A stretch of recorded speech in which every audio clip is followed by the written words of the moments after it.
Hello everyone and welcome to the second section of Snowflight, much anticipated. Thank you all for your patience. Some of you have been waiting patiently more than others, and so I'm happy to be here with you and walk you through it. Fortunately, with this next few sections, we'll have some repetition, and so once we kind of get through the next few lines, the rest of the piece should come together relatively easily. Notice how if some of you are not working off of the score, off of a purchased copy of this, and you might be working off of some free tabs, please be careful depending on the version of tabs that you get. I know classicalclef.com has a version of this song for free and it is incorrect. So please make sure if you have the opportunity or the means to be able to purchase this score, because that's what I'm working off of for you. So you'll hear me refer to lines in the music or measures in the music, and so I'm working off of the original score. So I highly recommend that you do the same. Okay, here we go. We've finished up the first section. We have repeated and we have done the second section, and now we are on to our 1, 2, 3, 4th line, second measure. Here's how I want you to begin. We are going to start off with our B, which is our 5th string, 2nd fret. That's our B, our open 4th string, and our open 3rd string. So here we go. Fantastic. Now notice I'm using my index finger, my first finger for the left hand. You're welcome to use that. Or if you wanted to get real fancy, you could use your 3rd finger. Really though, the thing that I don't like about that is that what that ends up doing with this next section is that we get a lot of string noise. So I have my students use their first finger, because the next part of the section, now we're going to go to the 5th string 3rd fret and the 4th string 2nd fret. There we go. So that looks like this.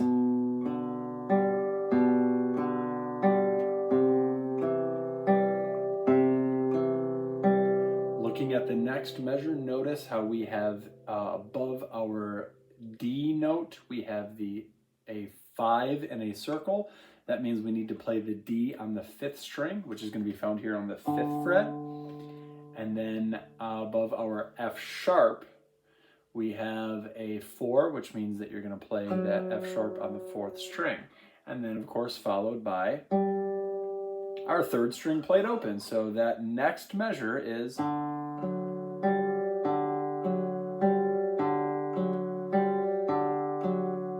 great. So starting from the beginning of this B section, we have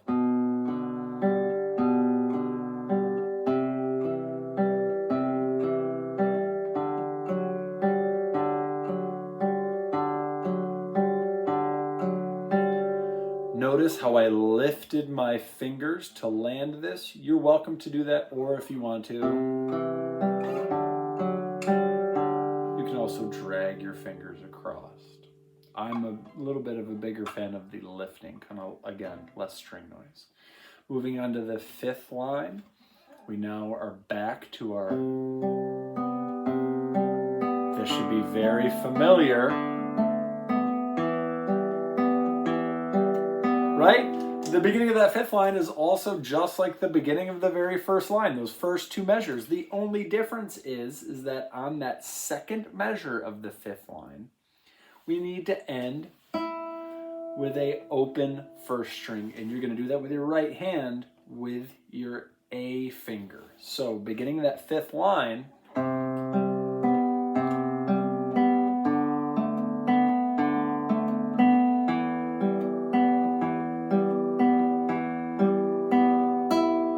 there we go. There's that A finger. Now, here's a great part of the song, this nice little cool chromatic movement. What I would recommend for left-hand fingerings is using your 1st finger on the 4th string 2nd fret and then your 4th finger on the 3rd string 3rd fret. I'm not a huge fan of 1 and 3, only because depending on your hand size, that might feel like a bit of an uncomfortable stretch. For everybody though, 1 and 4 always feels nice and comfortable. On top of that, it's always good to use your pinky. Don't avoid the pinky. You need the pinky. Stop avoiding the pinky. I can tell you're avoiding the pinky. Stop it. Use it. It's there. We need it. Here we go. 5th line, 3rd measure. We have 4th string, 2nd fret, open 2nd string, and then 1st string, 3rd fret. And then you're going to take this shape and move it down a fret. And then 6th line, all open. You're going to take that pinky, the pinky, go to the 5th string, 4th fret, C sharp. Good. Let's review that much. Okay? So back to our E, B, G. Back down, 1 fret, open, pinky. Good. Continuing on. We have C natural. Use that 3rd finger of yours. And this is where some of you are going to get mad at me again. Open, 4th string, 2nd fingers, 3rd string, 2nd fret, pinky, 3rd string, 3rd fret. That's really important to use 2 and 4 there so that for the next section, your 3rd finger stretches up to the 6th string, 3rd fret, open 3rd string, open 2nd string. Okay? So let's review that much here. We're starting from the beginning of the B section. You have then,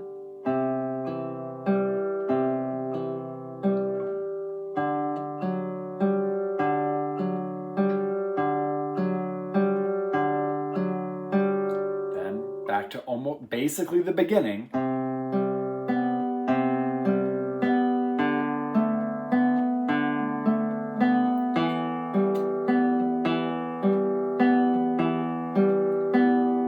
Ring finger on that 1st string. You can keep that 2nd finger down too if you want to, but make sure you use that pinky, whether you switch up to your 1st or not, but use that pinky on G.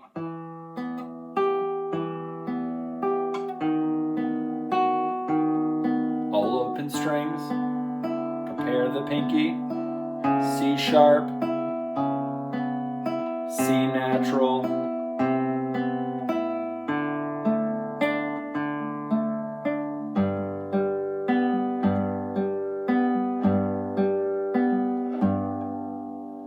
great, and then that repeats. Almost the exact same, so follow along with me. Here we go. Back to business. We're at the top of the 2nd page. Beautiful chord. Back to the beginning section kind of thing.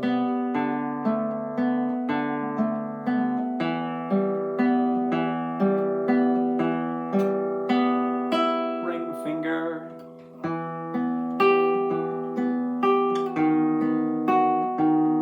Here's where it's going to be a little bit different. C sharp, C. Don't arpeggiate. Here we go. Now we're on the 2nd page, 3rd line, C natural, but index and middle need to move down to the 4th and the 3rd string.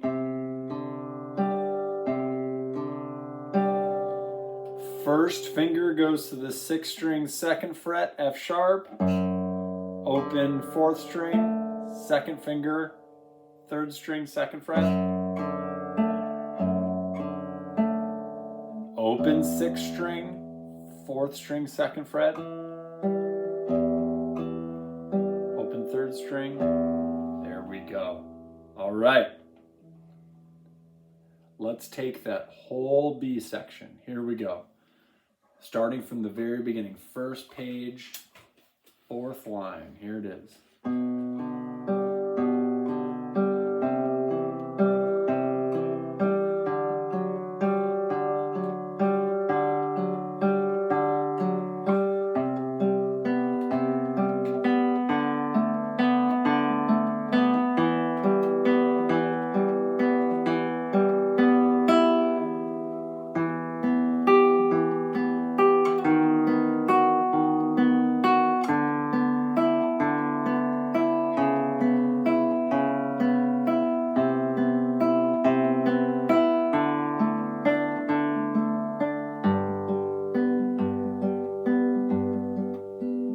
Second page.